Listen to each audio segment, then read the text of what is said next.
Meus irmãos, na noite de hoje, gostaria de tomar um tempo para refletirmos sobre algo que tenho certeza que você também já se perguntou. Por que tem gente que não se ajuda?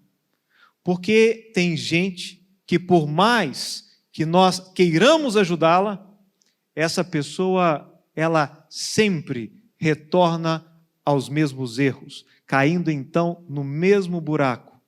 E você fica se perguntando, tem tudo para dar certo, mas não dá certo. Por quê? Talvez essa pessoa seja você.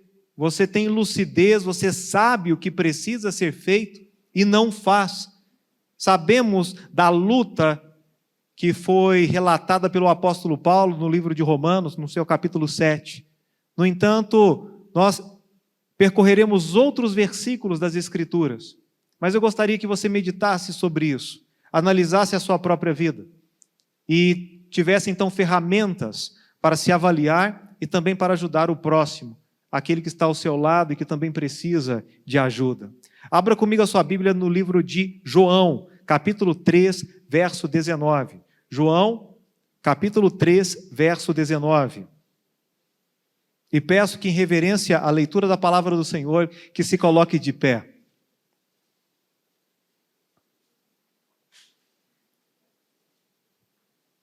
A Bíblia diz: e a condenação é esta, que a luz veio ao mundo e os homens amaram mais as trevas do que a luz, porque as suas obras eram más. A luz veio ao mundo e os homens amaram mais as trevas.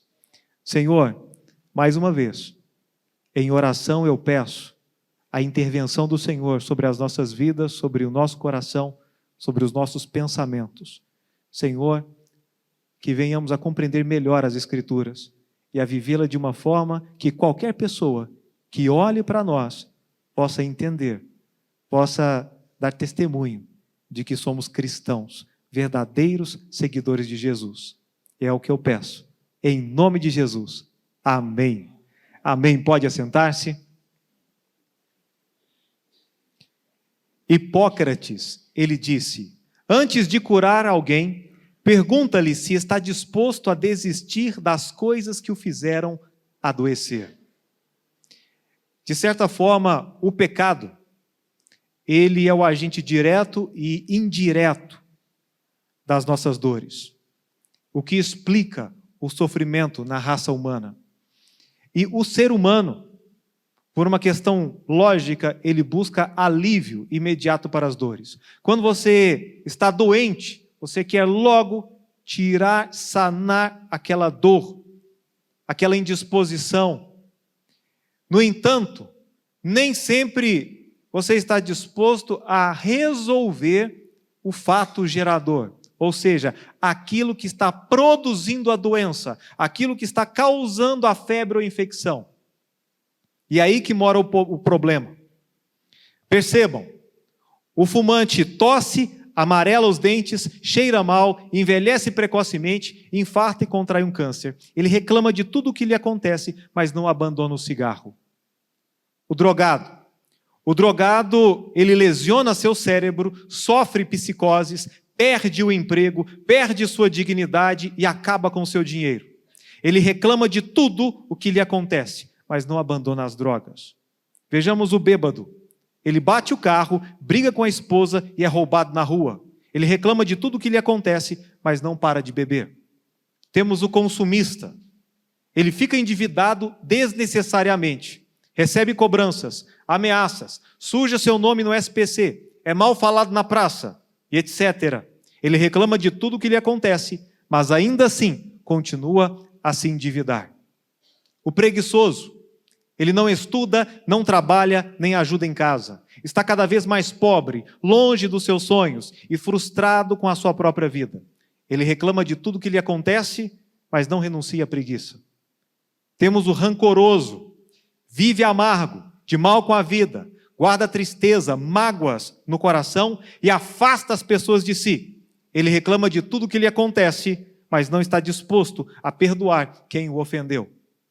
O adúltero se sente sujo, desleal, quebra a aliança do seu casamento, destrói a sua família, mas não abandona seus casos extraconjugais. O invejoso, o orgulhoso, o ciumento, o viciado em pornografia, o mentiroso, o lascivo, o maldoso, etc. Todos sofrem em razão dos próprios pecados, mas continuam amando mais as trevas do que a luz. E para isso nós temos como primeiro ponto que o homem natural está espiritualmente morto e preso nos seus pecados. Não é simplesmente a lucidez dos fatos, é o estar morto, é o estar cego, é o estar preso por Satanás. Além de tudo, há algo espiritual que lhe impede de viver uma vida em vitória, que lhe impede de ter sucesso e prosperar. Abra comigo a sua Bíblia em Efésios capítulo 2, verso 1. Efésios 2, 1. A Bíblia diz: e vos vivificou, estando vós mortos em ofensas e pecados. Mortos em ofensas, obviamente, contra Deus e pecados. O ser humano, o homem natural, ele está morto, espiritualmente morto em razão dos seus pecados. O morto não tem força, o morto não tem ânimo, o morto não pode impor a sua vontade.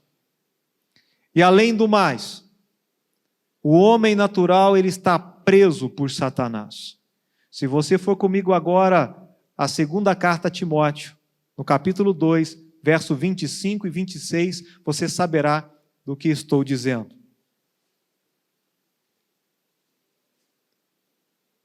2 Timóteo, capítulo 2, versos 25 e 26. A Bíblia diz: instruindo com mansidão os que resistem, a ver se porventura Deus lhe dará arrependimento para conhecerem a verdade. Circulem a palavra arrependimento para conhecerem a verdade. Jesus, ele se autodenominou a verdade.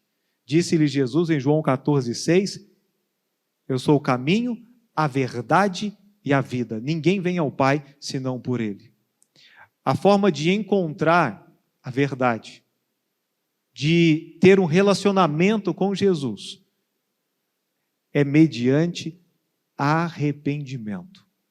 Talvez você crê em Jesus, mas apenas acreditar que Ele existe e que esteve aqui em carne, que morreu, foi sepultado e ressuscitou ao terceiro dia, isso não basta. Você precisa estar movido por um arrependimento genuíno.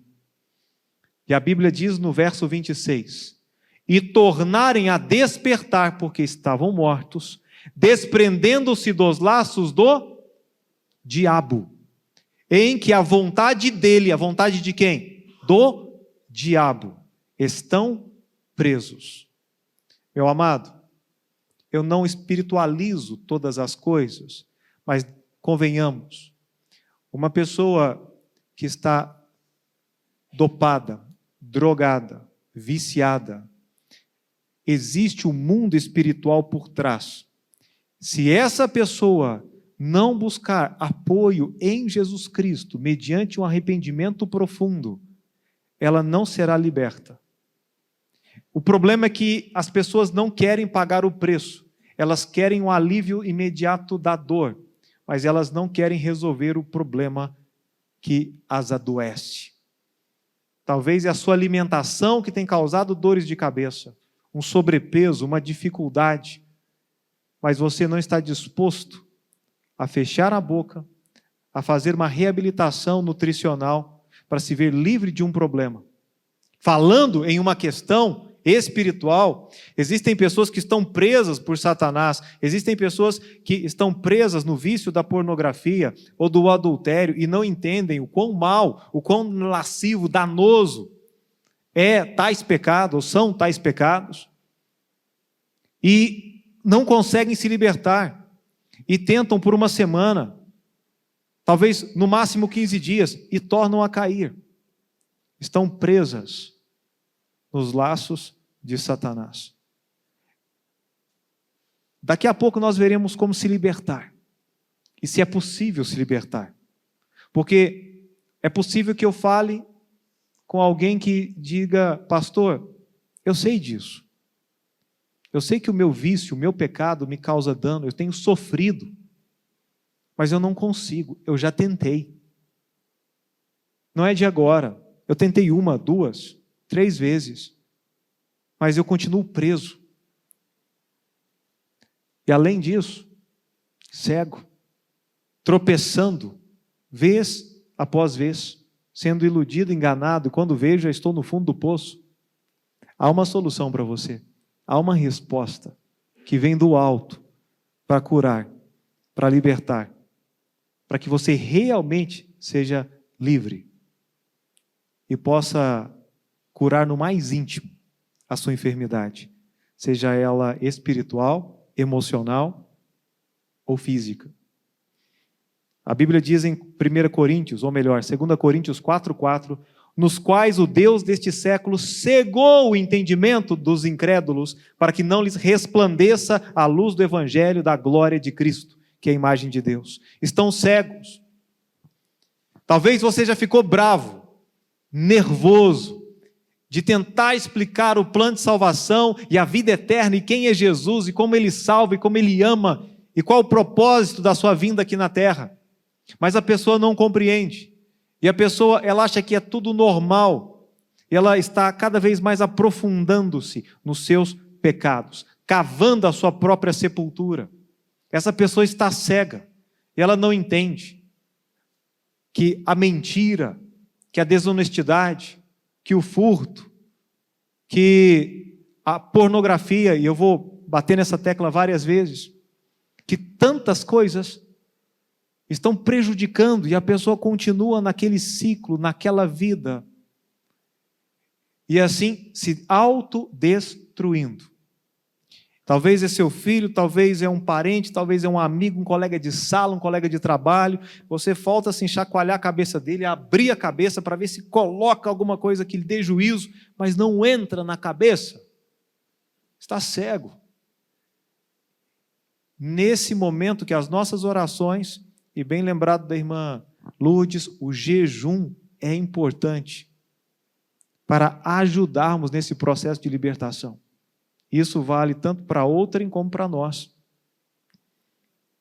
O pecado, ele funciona, prestem atenção no que vou dizer, ele funciona como uma droga que traz prazer a curto prazo, mas morte e destruição a médio e longo prazos.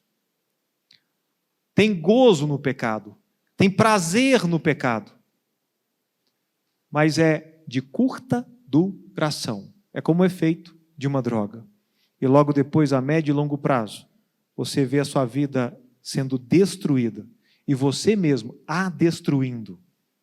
O imediatismo e a falta de disciplina levam as pessoas sem temor a Deus a tomarem um caminho mais largo e mais espaçoso. Já devem saber quantos caminhos existem? O caminho que leva ao céu é apenas um, mas existem 2 caminhos. E a Bíblia relata em Mateus 7,13, entrai pela porta estreita, porque larga é a porta, e espaçoso o caminho que conduz à perdição, e muitos são os que entram por ela. Espaçoso o caminho, é imediato, é melhor, é mais fácil, a maioria vai nele, mas conduz à perdição, ao caminho da morte. Entrai pela porta estreita, caminho apertado, caminho de Jesus. Mas o nosso imediatismo nos impede. Por quê? Porque queremos agora. Nós não estamos dispostos a plantar para colher depois. A semear agora, a regar e a esperar o fruto da colheita. Queremos para agora, para ontem. Por exemplo, querem boas notas na escola, mas não prestam atenção em sala de aula nem estudam em casa. Qual é o resultado? Colam nas provas e saem da escola como se nunca tivessem entrado. Imediatismo. Querem sexo, um relacionamento sexual, mas não esperam o dia do casamento. Resultado: fornicam, perdem a pureza, contraem doenças, têm gravidezes indesejadas, praticam aborto, pagam pensão alimentícia e etc. Está vendo? Ali nós temos o imediatismo. A pessoa não aguenta esperar. Ela agora paga o preço. Querem um corpo saudável, mas não fecham a boca, não fazem exercícios. Resultado, sobrepeso, doenças cardíacas, diabetes, fraqueza, baixa autoestima e etc. Ou melhor, querem dinheiro, mas não trabalham. Resultado, pobreza, furtos, vergonha, falta de expectativa e etc. Esse imediatismo. O problema é que o pecado ele te dá um prazer rápido e logo depois vem a conta. A conta vem, a conta chega. E isso explica porque as pessoas não querem ser curadas. Quando Jesus ele pergunta ao cego Bartimeu, por exemplo, o que ele quer, é lógico que ele queria ser curado. O problema é que nem todo mundo quer ser curado. Eu me lembro, aqui na cidade, havia um mendigo na calçada do centro. Ele estava com uma chaga na perna, uma coisa horrível. Eu, como cristão, ou como bom samaritano, eu ofereci para ele, falei, vamos lá no hospital, vamos tratar disso. Pergunta se ele quis. Não. Por que ele não quis? Porque a sua enfermidade, a sua doença, a sua perna inchada, com chagas, era sua fonte de renda. Cego Bartimeu, no momento que começasse a enxergar, ele pararia de receber auxílio para ser um provedor. Ele deixaria a mendicância para se tornar um trabalhador. A vida dele mudaria. E aquele que era bajulado, que era o coitado, deveria então se posicionar e começar a trabalhar e cumprir jornada de trabalho e começar a ajudar em casa. A vida muda. Tem pessoas, sinceramente, que não querem melhorar, que têm as suas dores, mas já se acostumaram, porque amam mais as trevas do que a luz. Eu tratei aqui vários problemas que são resultados diretos de pecados. Só que eu pergunto para a pessoa, quer abandonar o seu pecado? Não faz muito tempo, recebi uma chamada de uma pessoa que esteve aqui em Formiga há um tempo, pedindo ajuda porque a vida estava se acabando. Eu estou me matando com drogas, tem filhos, tem problema, tem uma empresa, e está se acabando e vai perder tudo. Falei, tem um preço. Tem um preço. Queria simplesmente que eu orasse, uma oração milagrosa, para resolver o problema, achando que assim a vida dele voltaria a ser o que um dia foi. Mas eu disse claramente, logo, logo, você terá crises de abstinência, você precisa de uma internação. Não há outra alternativa. Eu já vi pessoas tendo crises de abstinência. É terrível isso. Uma sensação de perseguição, que tem alguém, não tinha ninguém na sala, na verdade era na cozinha da pensão lá na Argentina na época, vendo uma pessoa, o efeito da droga, uma colombiana. E falei, você precisa disso, porque na hora, vai ser de madrugada, em qualquer horário, você precisa de ajuda, tem que ter alguém, tem que ter uma equipe. Ah, mas eu não posso deixar meu emprego. Você vai perder o seu emprego, vai perder, na verdade, a sua sociedade, vai perder a guarda da sua filha, vai perder tudo. Tem um preço para pagar, está disposto a pagar o preço. É melhor agora, durante esses próximos 9, 12 meses, do que perder tudo. Bom, não me procurou mais. Isso é triste. Não faz muito tempo, conversei com outra pessoa, e eu vi que a vida estava totalmente descarrilhada, em razão do pecado. Para voltar, o trem, a locomotiva no trilho, tem um trabalho. Pergunta, está disposto? Não. Então não quer melhorar. E aí tem pai que acha que o pastor vai fazer milagre com o filho. Não tem como. Ou marido, faz alguma coisa para minha esposa dar certo. Ou para o meu marido. Amaram mais as trevas do que a luz. Estão presos nos próprios pecados por Satanás. Há algo espiritual por trás e não podemos omitir ou fazer vista grossa quanto a isso. E o que fazer? A única solução para o pecado é a fé em Jesus Cristo mediante profundo arrependimento e santificação da vida. A Bíblia diz em João, capítulo 8, verso 32, versículo muito conhecido pelo presidente Jair Bolsonaro. Abra comigo. João 8, 32. Mas não ficaremos apenas nele. Eu quero que os irmãos leiam comigo até o verso 36. E logo, logo estamos voltando para as nossas casas, alimentados e cheios do Espírito Santo. A Bíblia diz no verso 32: e conhecereis a verdade, e a verdade vos libertará. Jesus Cristo e a sua palavra são a verdade. Responderam-lhe: somos descendência de Abraão e nunca servimos a ninguém, como dizes tu, sereis livres? Isso disseram os judeus a Jesus. Respondeu-lhes Jesus: em verdade vos digo que todo aquele que comete pecado é servo. Essa palavra significa escravo, subjugado ao pecado. Ora, o servo, ou seja, o escravo, não fica para sempre na casa. O filho fica para sempre. Se, pois, o Filho, que é Jesus, vos libertar, verdadeiramente sereis livres.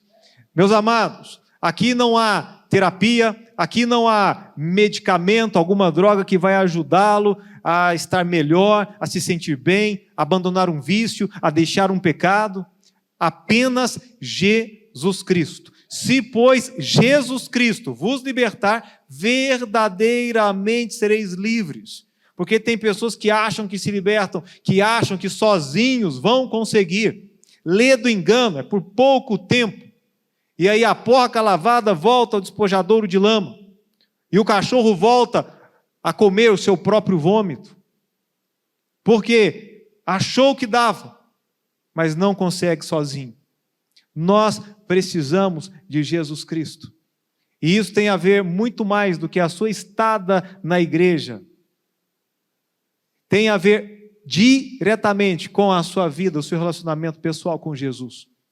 E eu sei que, infelizmente, muitos não desenvolvem um bom relacionamento com Jesus. Que Jesus é apenas o Jesus histórico, o Jesus da Bíblia, mas não é o Jesus seu Salvador. Não é o Jesus seu amigo, não é o Jesus seu Deus. Aquele que você pode conversar, desabafar e pedir e querer ser como Ele é. Realmente adorar a Jesus, a falar dele, a que Ele esteja no seu coração. Se Ele estiver no seu coração, sua boca vai falar. E como eu não ouço Jesus na boca de muitos, eu temo que talvez Ele não esteja no coração. Porque a boca fala o que está cheio, o coração. Há um chamado ao arrependimento. Lucas 5,32 diz: eu não vim chamar os justos, mas sim os pecadores ao arrependimento. E ainda diz em Marcos 1,15, e dizendo: o tempo está cumprido e o reino de Deus está próximo. Arrependei-vos e crede no Evangelho. O Evangelho é o quê? É a morte, sepultamento, ressurreição de Jesus Cristo, o Filho de Deus, que se fez carne e habitou entre nós. Que em tudo foi tentado, mas sem pecado. Ele morreu no nosso lugar. Mas não é simplesmente acreditar em Jesus. Tem a ver com arrepender-se de quem você é, daquilo que você fez. Virar as costas para o mundo, para o pecado, para o seu eu. É se mortificar. É carregar a sua cruz e seguir ao Mestre. Enquanto você não fizer, você nunca será livre. Você nunca será liberto do seu pecado, do seu vício. Talvez o acompanha por já vários anos. Por quê? Porque você precisa assumir um compromisso com Jesus Cristo. Andar em santidade. Se separar daquilo que Deus odeia. E Deus odeia o pecado. Deus aborrece a iniquidade. E nós precisamos ser santos, assim como Ele é santo. Há um chamado à santidade.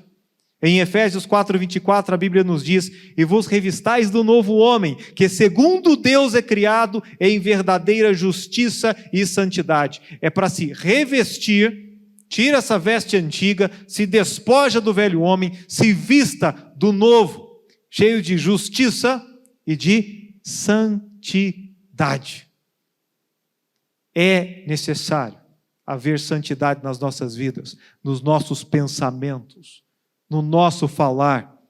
Tem cristão com boca suja, isso é uma vergonha.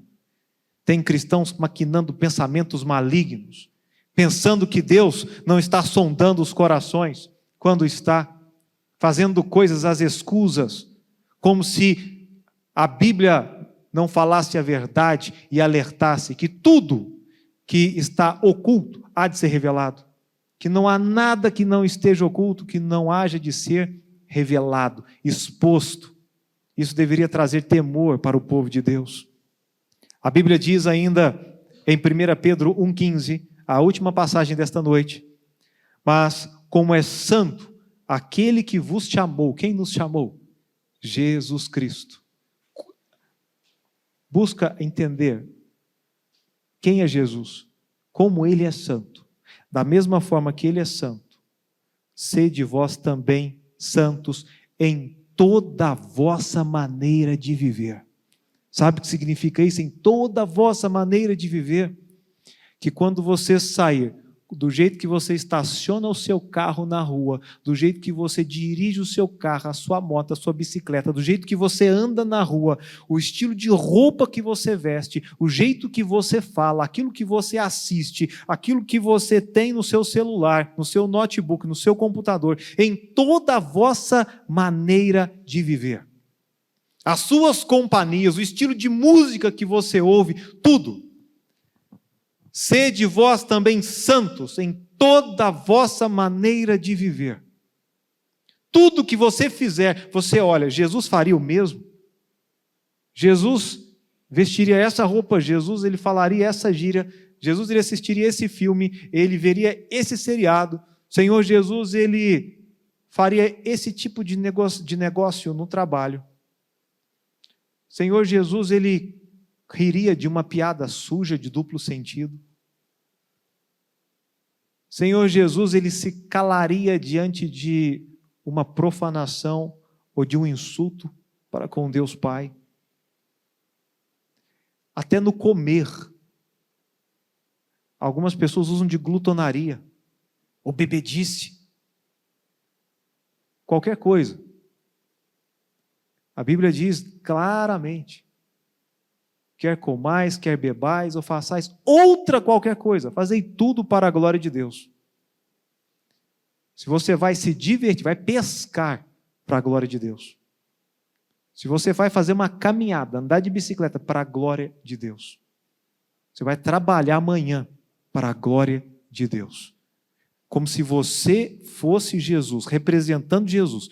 Eu sou um cristão, um pequeno Cristo, e eu represento, eu sou um embaixador. O embaixador, ele não pode, por exemplo, o embaixador do Brasil, ele não pode, não deve entrar em ambientes que não representam um homem com esse título, que está por detrás trazendo a bandeira nacional.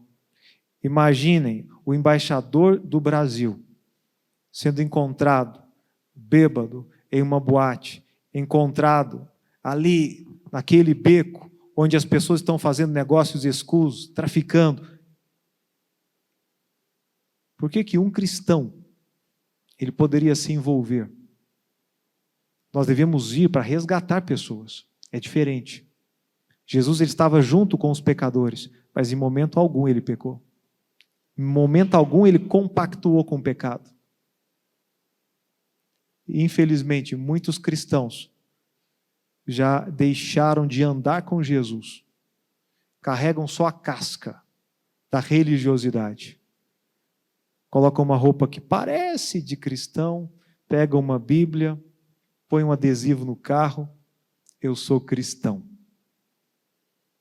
Mas no mais profundo, talvez nem tão profundo, aqueles que estão ao seu redor, os de dentro da própria casa, sabe que você pode ser qualquer coisa, menos um cristão genuíno. Porque a sua vida não mostra isso. Você não anda com Cristo. Vamos orar.